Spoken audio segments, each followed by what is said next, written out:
Whoa, I'm waking up. I feel it in my bones. Enough to make my system flow. Welcome to the new age. To the new age. Welcome to the new age. To the new age. I'm radioactive. Radioactive. I'm radioactive, radioactive. All systems go. The sun hasn't died. Deep in my bones, straight from inside. I'm waking up. I feel it in my bones. Enough to make my system flow. Welcome to the new age. To the new age. Welcome to the new age. To the new age. I'm radioactive, radioactive. I'm radioactive, radioactive.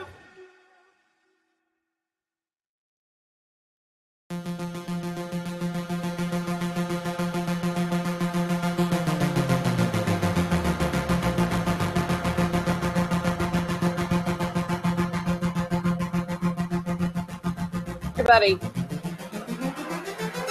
welcome. Really technical countdown. Look at that. Hope everybody's enjoying it. Uh-oh, audio glitch. Not good.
Joints.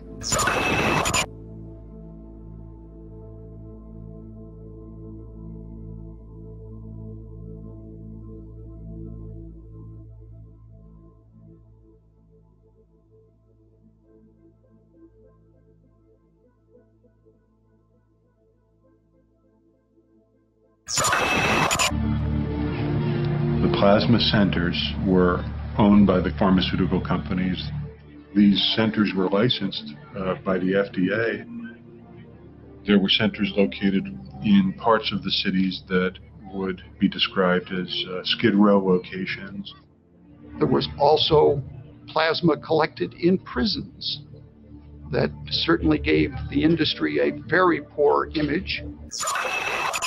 The disease seems to begin with recurrent fevers, swollen lymph glands, loss of weight and appetite, and a general run-down feeling. Ryan White, the 14-year-old Kokomo, Indiana boy, was banned from school last July after he contracted AIDS from a blood transfusion for hemophilia. Those most frightened by the deadly disease, 43% of Ryan's schoolmates boycotted class today. I ain't got nothing against Ryan or anything. I just don't want AIDS in our school. A week of death threats, bomb scares, and school boycotts ended in a weekend tragedy for the Ray family when a suspicious fire destroyed their home, forcing them to flee and vowing never to return to Arcadia. A new school day in a new town for Ricky, Robert, and Randy Ray. The three brothers are hemophiliacs who have been exposed to the AIDS virus, and the entire Ray family has been exposed to AIDS hysteria. He died today of a respiratory illness related to the disease. The 18-year-old hemophiliac had been hospitalized in Indianapolis since March 29th.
And we're live. What's up, everybody? Can you And hear you me? should. Yes. How are you? I'm good. How about yourself? You should have came with a warning label. No, I'm so sorry. I'm so sorry. Yeah, that video, it's kind of a good precursor to the conversation and that everything we're going to be going over. So, yeah, but appreciate everybody for coming. I want to take a moment right now and thank each and every one of you for joining me here live today. And if you could do me a favor, go over to the left-hand side and tell a little bird in 3, 2, 1. Drop it like it's hot. Do it right now. And that'll help me get it out there on the internets. But I'm going to turn this portion of this actual webinar / interview thing over to Christy. I want Brett to be able to monitor the chat room. Brett, if somebody asks a question, let me know. That way you're going to be my go-to guy for the chat room, and Christy's going to be my go-to girl for the questions. So, Christy, it's all you. Yes. Well, I don't know much, so tell me exactly what is hemophilia. All right. Hemophilia is a genetic hereditary blood disorder, and it is passed down from the mother. The mother is a carrier of kind of a mutated chromosome, and the mother has to have the mutated chromosome in order for the child to get it. And basically, hemophilia is a blood clotting disorder. And based in what that means in layman's terms, I don't have certain factor proteins, exclusively factor 8, that form a clot in my body. So basically, I'm a bleeder, and I have to infuse. And I actually have that kind of stuff here. I was going to demonstrate it later on camera if people were, but this is what I have to infuse 3 times a week. Not in the shoulder, not in the muscle, not in the skin, directly into the vein. So this is what I do 3 times a week, and this is synthetic factor VIII plasma. But basically, hemophilia, just to give you a really quick rundown, all of your joints in your body are surrounded by a fluid-filled sac that allows your joints to move and everything to work the way it should. Those sacs have thousands and hundreds of little capillaries. And when you overexert your body, those capillaries will rupture in a hemophiliac. And what happens is this. This is 30 years of injuries. Oh, wow. So basically, as injury after injury after injury, your joints become crippled and immobile. So basically, that is hemophilia in a nutshell. And the older it doesn't get better with age either. The older you get, the worse it gets. Okay. Well, let me ask you this, because you talked about the infusions and you have to do that 3 times a week. Okay. Is that something you're able to do yourself, or do you need help with that? That's a really good question. I started infusing when I was 8 years old, and I kind of just took the needle away from my mom. But now as an older man, I'm finding that, and here's the really cool part is my wife is a nurse, an RN, registered nurse. And so sometimes, like when I can't reach the vein and my arms doesn't want to bend the way they need to access and stuff like that, my wife is pretty darn amazing. She'll come in and actually do the infusion for me.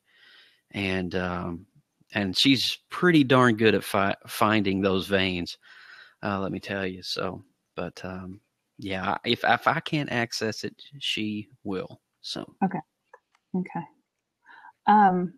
Now, can you explain, because I know I remember the scare, if you will, for lack of a better word, in the 80s. I remember the whole Ryan White situation. And I have met a lot of people with HIV. I personally see it no different as diabetes in the sense of it's just something that you have, but can you explain it to us? HIV? Mm-hmm. Yeah. HIV is an immunodeficiency virus, and basically what it is, it's a virus that attacks the T cells in your body, your immune system. And if the virus, if the virus goes without treatment, taking medication, oral medication every day, if it goes untreated, it will progress into AIDS. Just to make it very clear, I have not in my life ever progressed to full-blown AIDS. I've gotten close a couple of times. My immune system's gotten really weak, but I've never progressed into what they call ARC, which is AIDS-related syndromes. It's a really bad. Once you pass that threshold, there's no going back to where you once were. Your immune system is totally crashed forever. But today I treat HIV with oral medications. I treat in the morning. I take 4 pills in the morning and 1 pill at night. And my doctor that I used to go to at University of Kentucky, we always had this old school mentality: every day, every dose, every pill. And so if I miss a pill, that's not good. That's not a good thing. That means the virus can come back. It will relapse. And I could, get a viral load. But as of right now, since this is kind of a praise God moment, as of right now, I have been undetected with HIV, which means it's at 0 since 1996. So that's awesome. Okay. There's a question in the chat room there. There is. I didn't know if you wanted to hit it now or kind of go into hepatitis, because I was actually going to see if once we talk about all 3, if you can kind of talk about, because already the hemophilia is hereditary and we've established that. Mm-hmm. So if you don't mind, if we can hold off for that question and if you can explain to us what hepatitis C is exactly. All right. There's many different kinds of hepatitis. There's hepatitis A, hepatitis B. Now there are cures for A and B. You just take 2 or 3 week regimen and you're cured.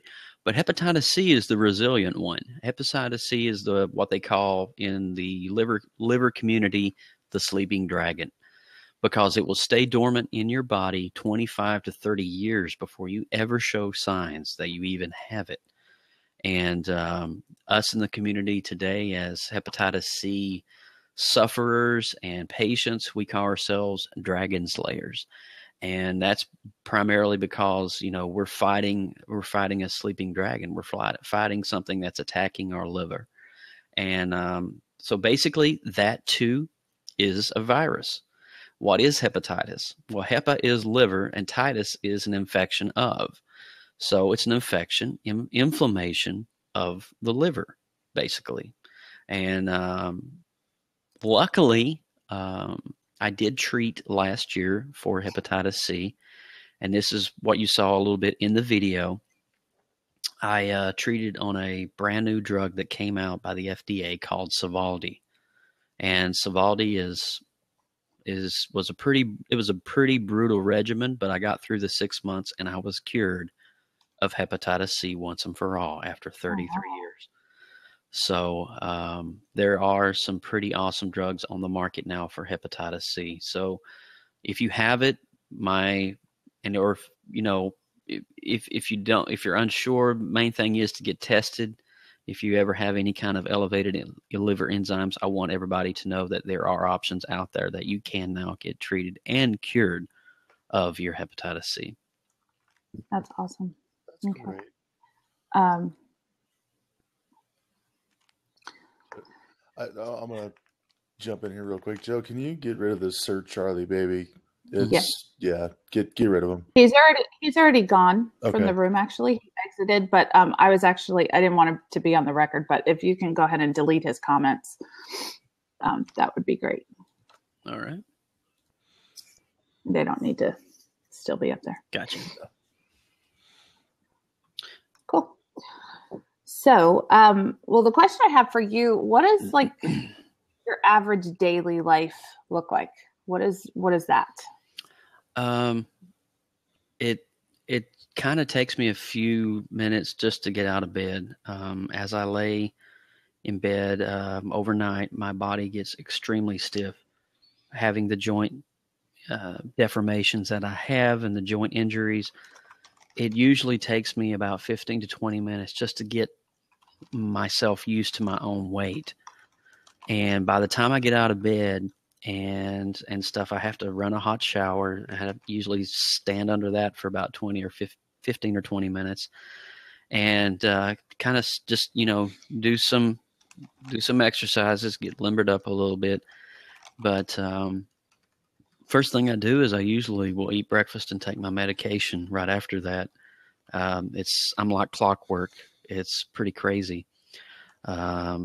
The joint stiffness is from hemophilia, just to answer your question over in chat. And it years and years of injury, it just causes all these joint issues and muscle problems, because hemophilia, where you can't clot, you're actually bleeding into your physical joint. Your joint will swell 3 to 4 times its normal size.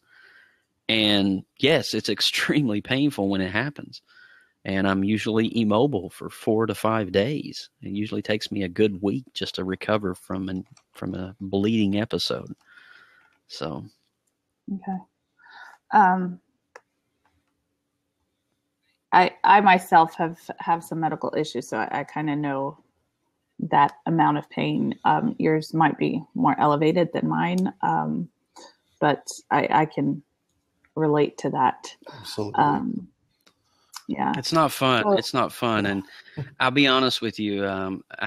Even as of yesterday, I had to go to the pharmacist and get a prescription filled for pain medication, and it is the most deploring feeling going up there and facing that pharmacist, knowing that you have to get something to relieve yourself of your pain, and you get that look from him. You just get that glance, like, oh God, here comes another druggie, and I hate it.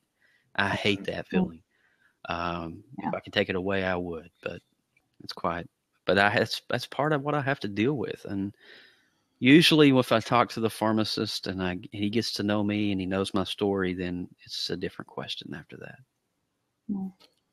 Okay. One of the other questions I had for you was, do you mind explaining to us what co-infection means? All right. Yeah, that's a good one. What's the term that's used? Yeah, but it's basically co-infection is when one person has hepatitis C and HIV in the same person. So basically, I was co-infected. I didn't want to get into your next question about how I got it. That I could segue into that if you wanted me to, but yes, I had age 2. I contracted HIV and hepatitis C from the contaminated blood transfusions, contaminated blood products that was supposed to help me and make me feel better. Ended up almost giving me a death sentence. Pretty much, it was like injecting death serum into your veins, and I got extremely sick around age 5 and 6. And the doctors knew what was wrong; they knew. But so, in other words, treating the hemophilia caused you contracted HIV and hepatitis C, because the FDA. Here's the weird thing about it, and this is on the record, and this is one of the things I want to be on the record. The FDA knew about their contaminated blood batches because they were getting blood from Skid Row locations in the inner city. So the homeless people will go in, donate their blood, get $25, go down and get their fix, and then repeat. So, I mean, you can imagine what was in the blood there. And then they were also collecting from prisons. And so the industry had an extremely poor image. And so the FDA knew that there was a possible chance that this AIDS syndrome virus was in the blood. And turns out hemophiliacs, it wasn't the homosexual community that started dying first. It was actually the hemophiliacs that was kind of starting to give a red flag. Wow. So, that was a kind of a big misconception back then. They called it the gay virus or whatever, and it's not true. But the big indicator was us hemophiliacs, because we started dying like by the hundreds. And, I shared a statistic in the video earlier. There was over 12,000 hemophiliacs nationwide. We're talking from California to Maine that got either HIV, hepatitis C, or both. Now, I unfortunately, as co-infected, going back into your question, and of the 12,000, this is a pretty cool statistic. Of the 12,000, only 1.8% of the hemophiliacs from that era are alive today. Wow. So I consider myself the 1.8%. Very lucky. Very, very blessed. So now that you live with this, now you currently no longer have hepatitis C, correct? Correct. I was cured of that. Okay. But you still have HIV. Correct. Okay. So how can you, because we have especially some new people in the room. So how have you been able to treat and cure the hepatitis? And then what kind of medications are you taking? Or how do you treat your HIV and your hemophilia? Like, what does that look like? Okay. Well, we'll start with hemophilia first. I usually will treat with this, and this is what they call anti-hemophiliac factor. And I'll show you what it looks like. It's just basically in a predisposed tube package. And so this is the liquid. That's the concentrate. And basically you just snap them together and you extract it with a syringe right here. Okay. And so I have to do this 3 times a week, Monday, Wednesday, and Friday. Today is Monday. So maybe at the end of this, you'll get to see some blood if you want. So that's the infusion that you do 3 times a week. Correct. That's for hemophilia. And that basically prevents me from having a bleeding issue. Okay. Now, for hepatitis C, last year in 2014, I treated for hepatitis C on a brand new drug called Sovaldi. And Sovaldi is kind of what they're calling the miracle for hepatitis C because it is curing so many people. And I was on Sovaldi last year from January to July, 6 months. And my viral load went from 4.8 million copies per tiny milliliter of blood to 0. in 3 weeks on the new drug. And so that was kind of a good sign that it was working. Yeah. And 1 year, this past January 2015, celebrated my 1 year. And 1 year after treatment, I'm still undetected, which means it is a clinical cure. Wow. So if you need more information about those kind of drugs, or if you just found out you have hepatitis C, follow me, send me a message on Twitter, and I'll connect with you privately, and we'll go over what options you have and stuff like that. But there's a lot of classifications under hepatitis C, like genotype 1, genotype 2, genotype 3. So there's a lot of information there. But HIV, let's answer that one. HIV I treat with what they call antivirals. Now, HAART, which is highly active retrotherapy, that's what that means, came out roughly around 1995, 96. And that's when I got on it for the first time. I was in high school. And it's basically, I don't know if you've ever heard of the term cocktail, the 3 drugs that are, all right, so it's 3 different drugs that I take, 3 different pills that kind of form a barrier around my T cells. And it stops the virus from going into the T cell and becoming infected and spreading further. So basically, it's like, here's the best way I can put it in layman's terms. It's like you're watching a movie and you hit pause. That's what the drugs do. It's a permanent pause for HIV. Okay. So as long as I take the drugs, as long as I take the medication, you know, it's, what do I think about the raising costs of such drugs? It's alarming. What that guy did, I have no words for him. I think he's crooked. I think he's preying on innocent people, and it's just a horrible situation. And I feel truly horrible for the patients that have to pay that. I mean, it was, what was it, 5,000% increase overall? Something ridiculous. It was horrible. Don't get me off on that tangent, but what he did was ethically wrong. Absolutely. Now, Tony asked a question, what is a T cell? All right, T cells are, now here is a really cool history lesson for you. Let's ask the question and see what we get in the window over here. Where is your immune system manufactured? Let's see what everybody says. I'm just curious. I just want to know. In China. Nice. Sorry. Larry got it. Larry got it right. It's in the bone marrow. All right. So your bone marrow is this kind of soft, spongy stuff that lives and dwells in your largest bones. And that's where your immune system comes. There's actually blood vessels that go inside your bone and carry blood flow through the bone marrow. And that is that tissue in the bone marrow is where T cells are harbored. And T cells basically are your body's way of fighting infections. If you get a cold, if you get a virus, if you get the flu, if you come down with something sick, your T cells are there to fight. You've got helper cells, T cells, and CD4 cells. All these different kinds of cells form basically a barrier and helps you fight. And believe it or not, your body is fighting on a daily basis forms of cancer, infections, bacterial infections that enter through your nasal cavity, or, you know, you wipe your eye and you don't wash your hands. Your body fights all of that. So that is your T cells combining to fight your infections. How does that differ from white blood count? White blood cell count is a form of that. White blood cells are manufactured, I believe, in the spleen.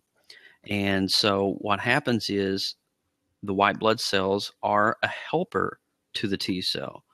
But the white blood cells actually, their main role is to fight an infection and help form a clot.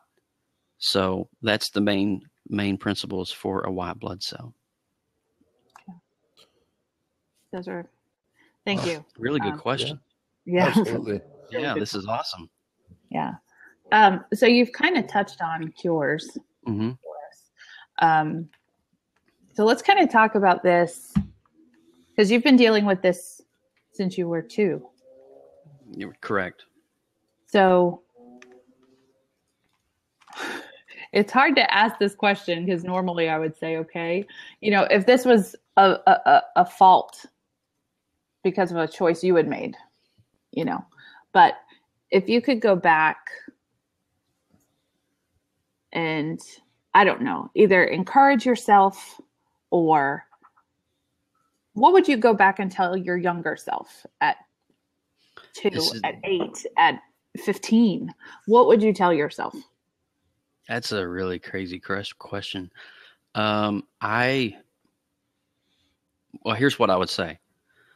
All those many times when I was in elementary school and I was in grade school and I tried to play basketball and I tried to play football and I ended up injuring myself, causing the injuries that affect me today, I would tell myself, you know what, just stay on the sideline, because you're going to reap the reward of kind of sitting back and not doing anything. But I didn't know at the time. And so I wanted to play wiffle ball. I wanted to play basketball. I wanted to be in physical education, but my body wouldn't let me do it. And every day I was having some sort of bleed. My knee was swelling, and I had all these issues. Even my knee was swelling. My elbows would swell from like writing papers too much. You wouldn't think that just writing a paper that you would get up, but yeah. My elbows, my joints, my wrists, everything. I would tell my younger self, take it easy, man. You're not going to be any different if you try to compete or if you don't. That's what I would say to my younger self. I'm going to share a picture right quick because I don't want to like move the camera, but I want people to be able to see what my knee looks like. And just for the record, my knee is a miracle of modern day science. I just want to get that out there. Last night I walked over 8 miles on this knee, and doctors are scratching their head like, how in the heck is he doing it? And the question and the answer to that question is, I really don't know. But this is my knee. That's my right knee. And so that is my left ankle, and the center picture on the 3 there. And then that's what hemophiliac bruising looks like. That's on my abdomen. Wow. And then, of course, you saw my elbows earlier. That's my elbow, but that is my right knee. And it's pretty darn remarkable what that knee has gone through over the years. I'll leave that up just for a couple more minutes. But it's amazing, though, because I had an x-ray earlier this year. They were looking to do a knee replacement on me, and the x-ray came back. As a matter of fact, I'll share that with you right quick as well, just for documentation purposes. This is an x-ray of my right knee. Now it's reversed, but you'll see the left knee, the left leg looks normal. Mm-hmm. But look at that right leg. Oh my gosh, it's bone on bone. It's bone on bone, and it looks like it's got barnacles on it. And it's just crazy. That's what hemophilia, that's what happens over the years with hemophilia. I've got knee problems myself, and just looking at that's painful, man. It is painful, Brett. It's very painful. But somehow I power through it. So ouch, ouch, ouch. Exactly. Yeah. Okay, so I'm about to ask you a really crazy question. Okay. As a mom. Crazy's good.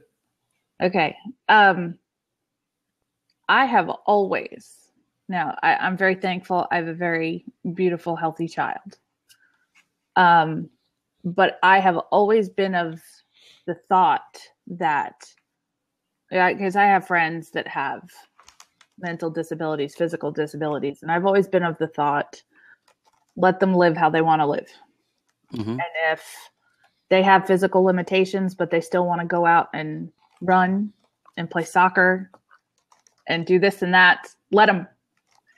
But you think about the joy that you want to give your child at that young age, but you don't think about the consequences, right? And the toll it's going to take on their body later. So as a mother who has always said, let them do and have fun and enjoy the moments that they have, and just teach them how to handle whatever comes later. Yeah. But then hearing you say what you would tell your younger self. Yeah. See, I mean, that may not apply to every mother and every child, though, because hemophilia is such a chronic, severe disease. You take a child who was born with type 2 diabetic, they can actually do a lot more normal lifestyle activities than a hemophiliac. Yeah. So, I mean, I'm not comparing the two. I'm just giving an example, No, absolutely. Absolutely. So I don't know. I had a friend of mine who, her child had some physical limitations from a birth defect, and it was risky for him to participate in motocross and extreme sports, but that's what he wanted to do. And the family had resolved themselves that if he wound up a quadriplegic, if he wound up, that could happen to a healthy person doing those kind of sports anyway. Yeah. But, and that's kind of how they saw it. But, well, for me personally, it's more of a comment of, you make me want to rethink that in that kind of situation. But let's, do you mind if we talk about family? Let's talk about, you already said that you're married. I am. And that your wife is a nurse. How long have you been married? It's funny you asked that. This October the 10th, we will be celebrating 5 amazing years together. That's awesome. So, yeah. October weddings are good. We were married on 10/10/10, and there's actually a lady here in the chat room. She's got the rainbow-colored icon, pink light images. She was actually at my wedding and photographed my wedding. Look at her smiling there. Awesome. But, yeah, I've been married for 5 years. Okay, that is very cool. I was actually married on October the 13th, so. That's awesome. Very cool. Yeah. I will tell you, mine was just a little bit selfish. I took all the holidays throughout the entire year, and the biggest span of time was August 13th, my birthday, and Christmas. So October 13th fell in the middle. I didn't want combination presents for it. That's awesome. So, yeah. Okay. So with that, do you guys have any children? You've only been together for 5 years, married for 5 years. So do you guys have children yet? Are there plans for little Joes? Are there plans for little Joes? Oh, Lord, help the world. I don't know. That's a really good question. I get asked that a lot. If we can time out for 2 seconds. Sure. I cannot change the title anymore. They took that away from me. If we can change the title a little bit. Okay. And I will copy this title so that before we close it out, you can go back to it. Okay. Oh, no, that won't help. You might want to copy the title. I did. I copied it. Okay. So we want to make a little change. Thank you, Lori. What do we want to change it to? Somebody suggest something. You'd go as simple as just getting rid of the period at the end. I mean, that changed it. I would think that would change it enough. I was going to say get rid of the period and maybe do get rid of the with an A and just do W/. That might work. How's that? There you go. Beautiful. Cool. Yes. I like it a lot. Okay. As you were, my dear. Yeah. So, little ones. Is that something that you guys have thought about? Is it possible for how you live right now? Is it possible for, what are the risks for any children you might have? How does that work? You said the hepatitis is actually passed through the mother. Correct. So. Very good question.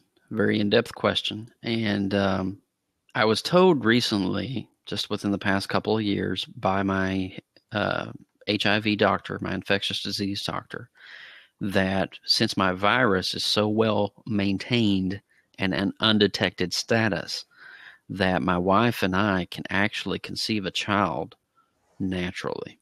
Wow. And she would never contract HIV.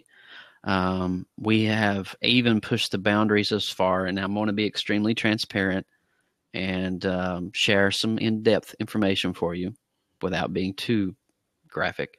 But my wife and I have actually made a choice to not use protection, and she has remained undetected every year. She gets tested every year. So it's just a personal choice, and it's something that she wants to do and she feels confident about, and I support her decision for that. Yeah. But yeah. That's amazing.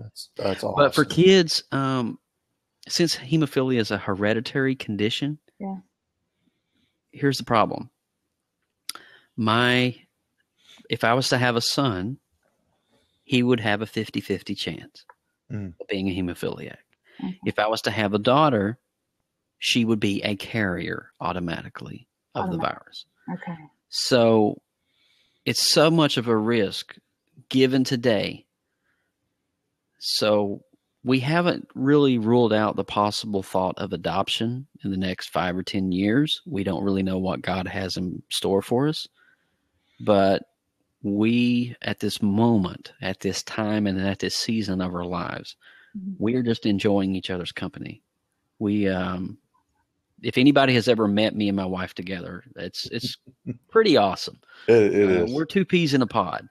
And so we really enjoy our time together as husband and wife, and we really value each and every second together. And so we're kind of selfish with each other's time, so to speak. So, okay. So for right now, feel free to not answer this next question. Okay. If it's too personal. So I'm assuming that it doesn't cause any issues in the bound chicka bound department. Yeah, that's all good for you guys. None that I'm aware of. Okay, good deal. And as I said, that may have been too personal, but I mean, it's something that you see. That's one of the reasons why I wanted to host these blabs, is because I wanted the difficult questions to be asked. You know, what about if me and my wife have sex? Is she going to get HIV? Is she going to get hepatitis C? You know, those are kind of alarming concerns, and the fact of the matter is, here's the answer to that question as quickly and as shortly as I can give it. If you take care of yourself and you are taking your HIV medication like you should, as a doctor prescribes, and you are undetected, you have nothing to worry about. Okay. Done. Okay. So Mick brought up a good question, since you guys don't have issue in that department and you guys are extremely close and all of that, and you're not using protection. Do you kind of take it as you're not planning for children, but if it happens, you trust in God to lead you down the direction you're supposed to go in? Or she is actually on preventive measures. Okay. So gotcha. There you go. Yeah. There you go. That's one. That's that question. Yeah. There you go. Yes. There you go. Okay. It's 99.9% effective, and if that 0.1% happens, then we'll praise God. I guess we have a young one. There you go. Okay. So we've talked about your present day. We've talked about everything leading up to. I'm actually going to ask you two questions. Okay. I'm going to split this up because I think that they are two separate questions. What do you see for the next 5 years? And what do you actually pray for the next 5 years? Because I see them as being two different things. Well, being that there is no cure for hemophilia, I mean, it's something that you're born with. There is one cure for it. I retract my statement, is a liver transplant. Okay. Your platelets and your factor proteins are manufactured. So hemophilia, in essence, is a defective deformation of the liver itself, in where the liver does not produce factor 8 or factor 9 clotting proteins. But if I was to ever have a liver transplant, which right now, since I got rid of hepatitis C, that will never happen, I will have hemophilia for the rest of my life. So basically, help me out with the question. What was the end of the question? Oh, so the question was like, how do you see the next 5 years? But then what would you pray for the next 5 years? I guess my prayer would be mainly if there would be some sort of like we have a cure for hepatitis C, some sort of cure for HIV. That would be remarkable. So my prayer and my continuing meditation and focus is solely on, that kind of cure, that kind of treatment. That would just rock my world, that not only did I overcome one major virus that is life-threatening, but I overcome two. Yeah. That would just be unheard of. And God's got me here for a reason. And maybe doing these blabs and just talking about this stuff, maybe this will help someone. That's the whole purpose. And if there's a cure for HIV, then I'll continue to do it just as long as I can. Sure. So I wanted to ask you another question, but you've dripped out a couple of things in the conversation today. Okay. I kind of think I know the answer already, but all right. You have had to battle so much in your life as a child and as an adult, overcome obstacles. And as many people in the comments have said, you've come out with such a positive outlook, and you are so strong to live life in this manner. Where do you get your strength?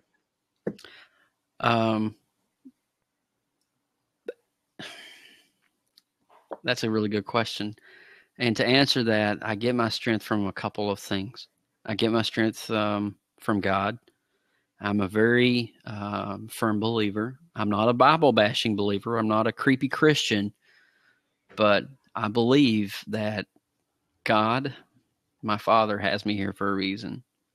And every breath, every moment, everything that I have in me, I'm going to do for Him. And the second inspiration would definitely be from my wife. My wife inspires me in so many ways. It's mind-blowing sometimes just to see her spiritual journey and where she's coming from. And I don't know where I'd be without her, to be quite honest with you. And it's taken a lot for me to say that without actually getting that little eye thing going on there. But I know this eye thing. But, yeah, right there. He's extremely special. And so my faith and my wife, those are my backbone. You take those away from me, I'd just be another lost soul. Wow. Okay. That's awesome. And I will say it's a blessing and a gift that, I mean, I'm sure she was sent not just as a helper to you, but I'm sure she was sent as somewhat of a reward to you, because I'm sure you were just as strong before meeting her, but I'm sure having her there as your partner to walk through this. I kind of feel, I don't actually call her by her name. Her name is Alexandra. Mm-hmm. I never really call her by Alex or Alexandra. And the reason why is I call her Angel. And every single time that she says, hey baby, can you come in here? And I'll be like, yes, Angel. I never, and I say that because truly I believe she couldn't have came at a better time in my life and arrived. And when she came into my life, it was just like, wow, that happened really fast. And within 3 months, I had a ring on her finger. Within a year, we were married. And it was just, it was one of those God things. It was one of those things that only happens. I couldn't have arranged it. Nobody else could have arranged it, but God made the arrangements for that. That's awesome. She's my angel. That's awesome. Okay, so got one final question. Sure. We talked about present, past, future. What keeps you pushing towards that future? What keeps you from opening your eyes in the morning and not saying what tons of other people do that suffer from any number of things, to say, today's the day I quit. I'm done trying. What keeps me going? Mm-hmm. That's a really tough one. You're asking the hard ones today, Christine. It's a good thing. That's what this is about. Yeah. I tell you what keeps me going is exactly what I'm doing right here and right now. If I have enough breath in my body to be able to say something that's going to impact someone and they can see a change in me and they know that something's different about me, then I've already done my job. When they hear me and they see me online and they see the tree icon come in, they know that he's a changed life. There's something going on with this guy. Mm-hmm. And that's the impact I want to leave, not only here in my community, but, across the world. I can't talk yet like you, so give me a second. I know. It's all right. It's all good. No, but I honestly think that you're doing it well. Thank you. I know if for me personally, you're a blessing to me. Your presence, and I don't mean that just because of the help that you have offered, but just because your presence, your spirit, I honestly did not know your story at all before a couple weeks ago. I didn't know the depth of your story until today. But there's just something about your spirit that it shines and it comes through. I appreciate it. I really do. I have to agree with Christy on that one, Joe. I've known you for going on 10 years now, and it wasn't until the last couple of years that I truly learned your story and the changes that I've seen you go through over the years to become the person that you are today have been just truly amazing. The struggles that you have had to deal with, the dark places that you've visited in your life, and the pure joy that you have brought to folks like myself and others, like Christy and people here, that is just, it's a blessing. It truly is, Joe. I appreciate that, dude. Yeah. I really do. Brett's been with me for over 8 years now, so awesome. we went through some amazing fun times together, some trials and some absolutely amazing moments. So having you here, man, it's special. I just want to say that, Brett. I think it's awesome to have a friend like Brett that's here and supporting you. And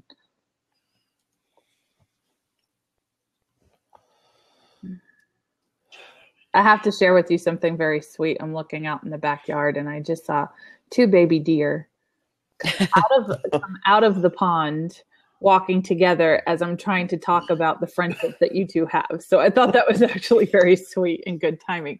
But it's kind of nice to have that kind of running partner that you can share with, that you can be open and honest. And for you to have a friend like Brett is fantastic. For you to have a wife like you have is amazing.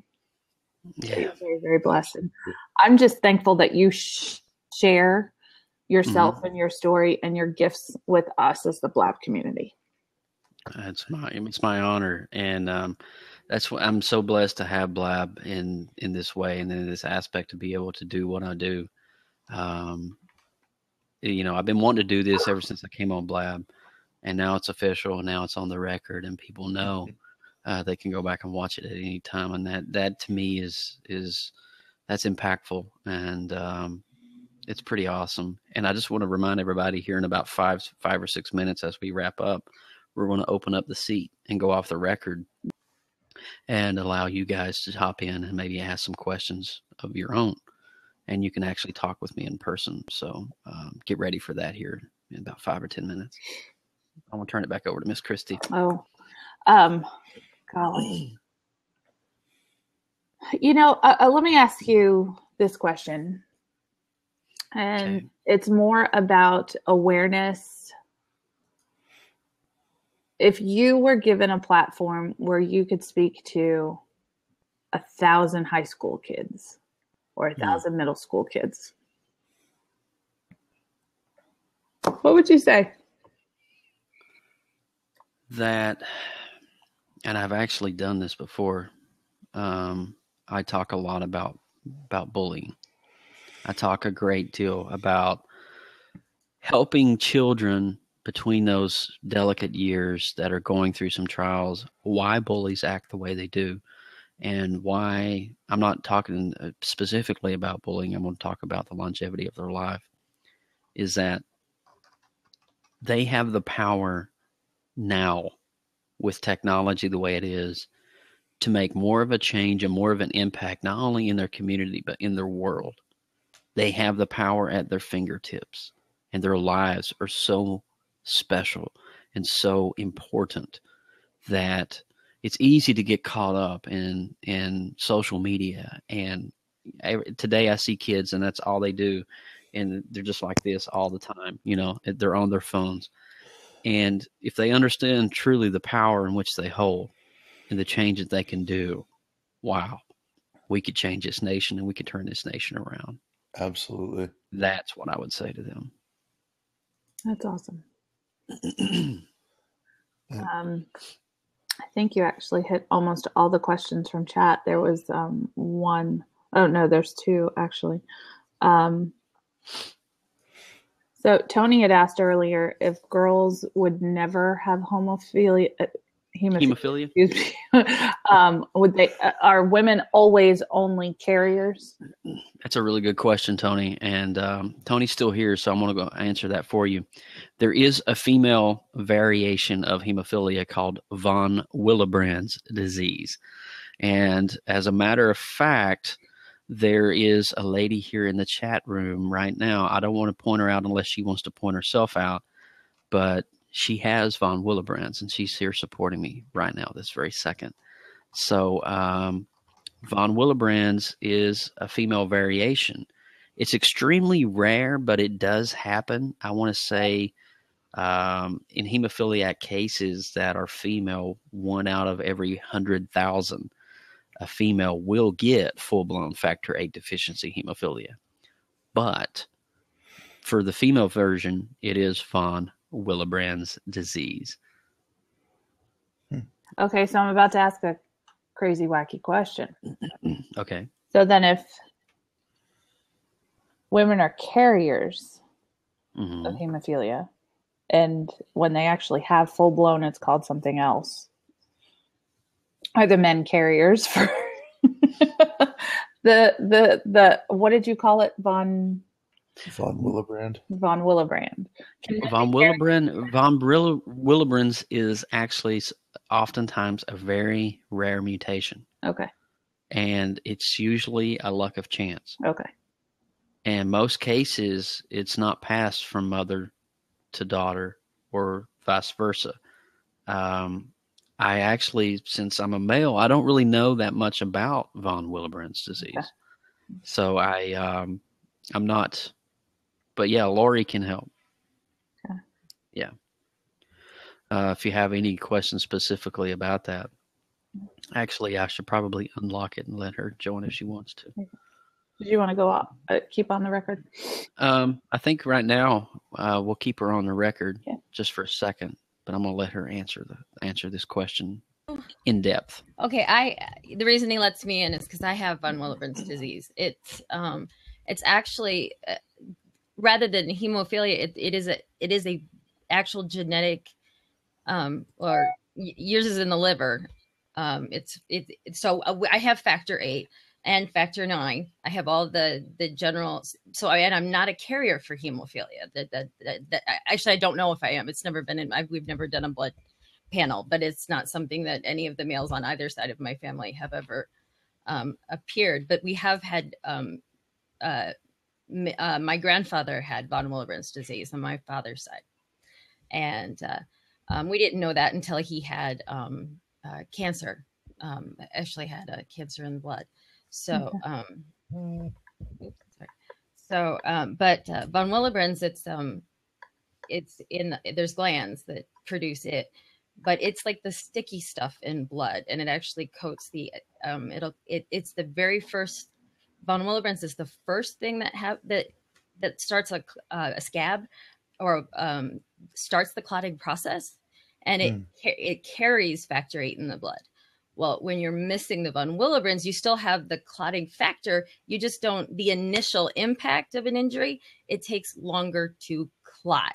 So there's, you know, I don't have hemophilia, but I know I don't have I know it hurts to a degree, but it doesn't, you don't get necessarily have the bone deformation in the joints that hemophilia has.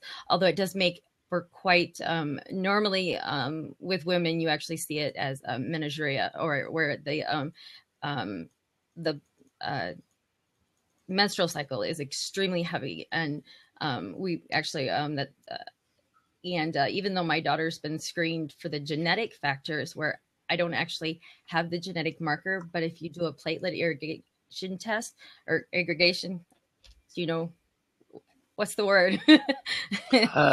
Prothrombin time test. Yes, that's exactly what I'm thinking of. And it takes it. So they take and then they watch the blood over hours and hours to see how fast it clots. And that's how they discover whether or not you have it, von Willebrand's disease or not. And so after that's, and unfortunately for me, they had a bunch. It's not very common, and I had doctors that argued about whether or not I had it, and unfortunately, I ended up having a hysterectomy and was given a dose of ibuprofen. I'm not supposed to. The basic treatment for von Willebrand's disease is to avoid NSAIDs at any cost. Yeah. So. And you said that you had 2 men in your family that had it. My grandfather, my father's father, had the von Willebrand's disease, and I'm sure it's something that you can see in a very expensive genetic map. We could probably find exactly where it is. I know in hemophiliacs, Lori, this is kind of a rule of thumb that a lot of times a patient who has von Willebrand's or hemophilia, it will sometimes skip a generation. Yes. So your father was probably normal and it skipped him. Yeah. But you. Yeah. And actually, I have another female cousin who has, she has the opposite issues actually than I do, where I tend to bleed out. She clots too fast. And wow. Yeah. That's awesome. I thank you so much for hopping on and sharing that. That means a lot. Yeah, I'm actually, because I've actually run through all of my questions. So what I will do, because I think it'd be great for Lori to stay, I'll pop out to see if there's anybody else that wants to come in and ask you. I don't know if Tony had questions, but I'll pop out. And I'm actually going to go ahead and officially go off the record. So I want to thank all of you guys for joining me. You guys rock. Take care and God bless. And remember, I strive to thrive.